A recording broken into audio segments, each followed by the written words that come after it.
transforming event. So I'm going to be talking about how to evaluate creativity. Can we measure creative skills? El planteamiento que voy a hacer y que voy a mantener todo el tiempo es que se puede, no solo se puede, sino que se debe evaluar la creatividad. Position is that we can and we should evaluate creativity. En orden a explicar este argumento. And I shall try to explain my arguments. Vamos a ver. Si no tuviera 400 personas delante. If I didn't have 400 people ahead of me and just 15 minutes to talk, I would ask you to tell me how a brick can be used. Maybe we could do this. Tell me in what ways we can use a brick. As a stool, as a weapon, celular, cangrejos, para sujetar libros, for holding books, as a paperweight, for using as a pen stand. Well, this is one of the famous tests on diverging thinking, the brick test. In these tests, people evaluate the amount and variety of answers given by the people taking the tests, and also their originality. So we look for the sort of answers that are even given by 2% of the population. The people have talked about suicides today. I was once given a very original answer. Well, just for you could use a brick for tying around the neck of a potential suicide. So originality, variety, and the number of answers given. Another example is the consequences test. What would happen if, all of a sudden, everybody was to become blind?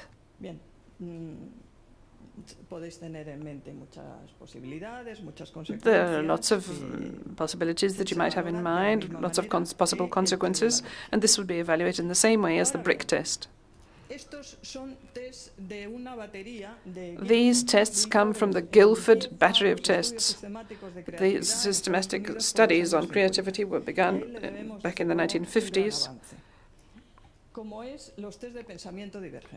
And they're similar to the tests on diverging thinking, but on these subsequent tests have shown there were serious limitations to the tests. This doesn't have much to do with a theoretical background, so I think that the construct really is not particularly valid. Some authors have said that the best evaluations often correspond to people who give rather bizarre answers, and they say also the tests are rather trivial, and also we could consider how does this relate to the formulation of the theory of natural selection, or the theory of relativity, or the creation of the Fifth Symphony, or the creation of the wonderful novel by Saramago. What result would we be given if we were really faced with this question about what would happen if everybody went blind all of a sudden? But there's a masterwork by this Nobel Prize winner, Mr. Saramago, is based on a story in which everybody becomes blind. This obviously is a story about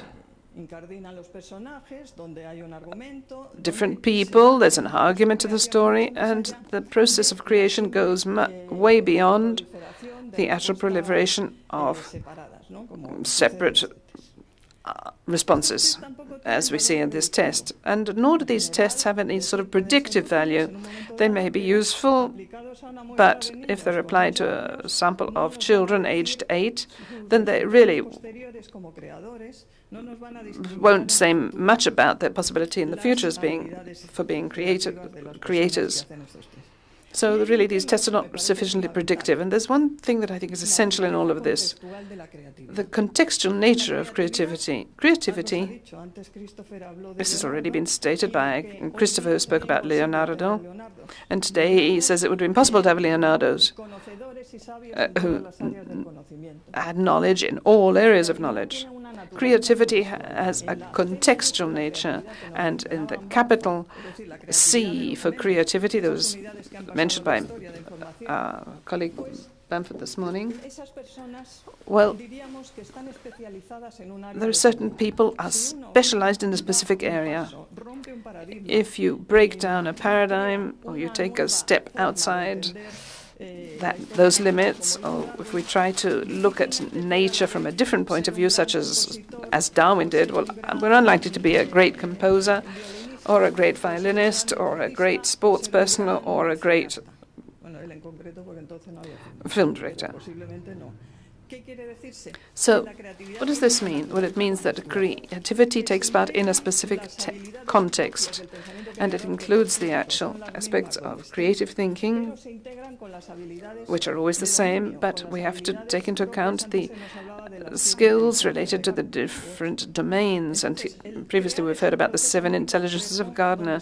So being creative is very complex. There are cognitive processes involved relating to domain intelligence and heuristic processes relating to creativity, and also certain features which are not cognitive, but we've already heard about them: intrinsic motivation. Alonso talked about intrinsic motivation, passion for our work, and the capacity for taking risks, etc. So if we evaluate creativity, we have to understand this is it's going to be very complex, but that doesn't mean to say we shouldn't do it. And as alternatives to these tests, we are considering the possibility of evaluating products, what is most objective. So let's take a person, for example, Almodóvar, the film producer. He's received awards from all over the world, and on the basis of all the information we have about him, then we know that Almodóvar is going to continue doing interesting things in the future. This might seem a very objective and predictive test, but it's no good for children.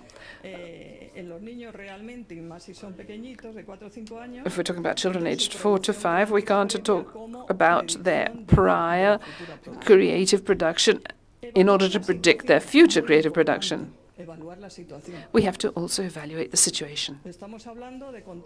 Here we're talking about contexts that might encourage or discourage creativity.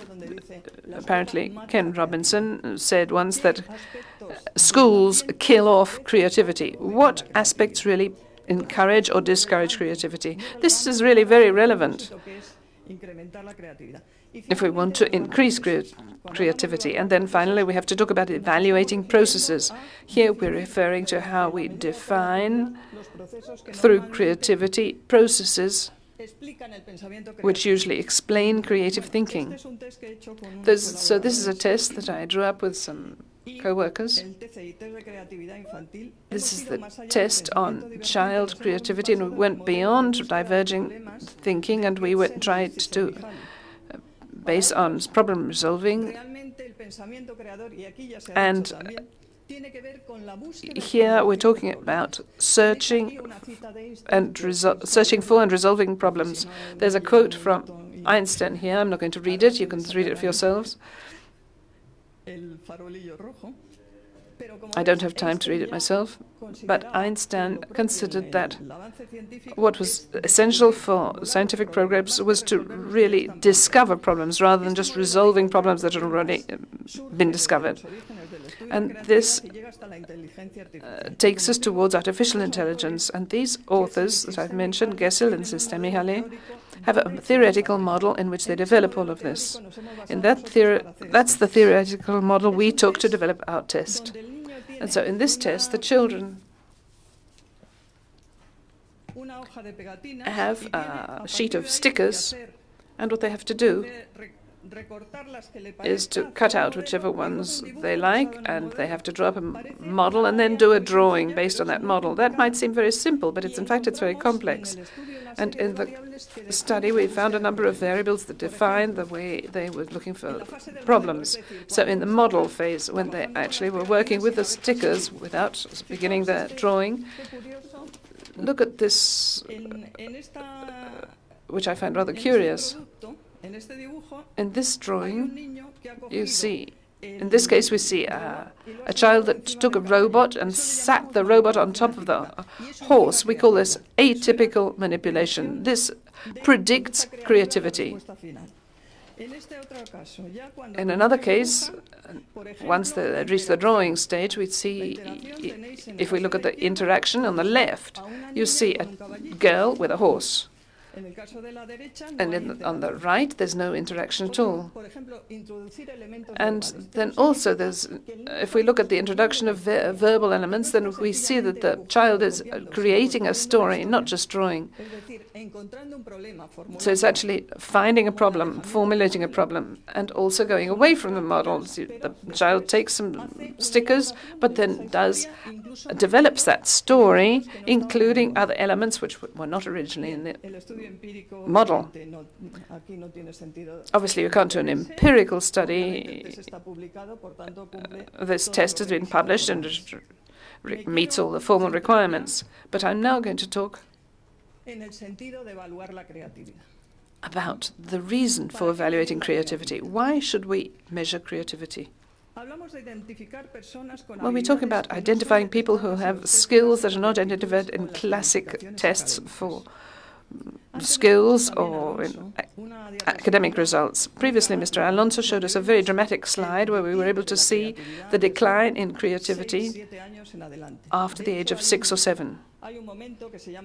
And there's actually a stage which we call the crisis at the grade 4, where they actually give up creativity.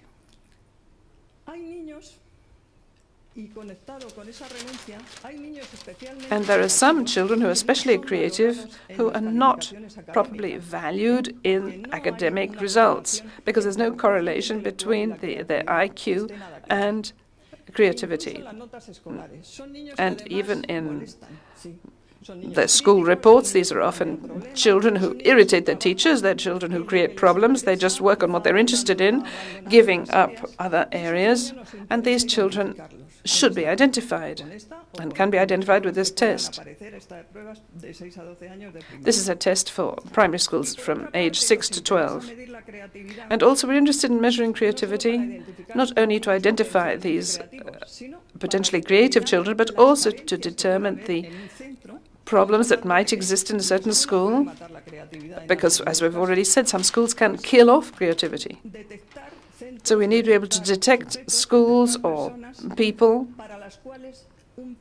for whom a program on training in creativity might be useful. And my proposal from the area of evaluation of creativity is that we should evaluate creativity in order to promote integrated development of students. Thank you.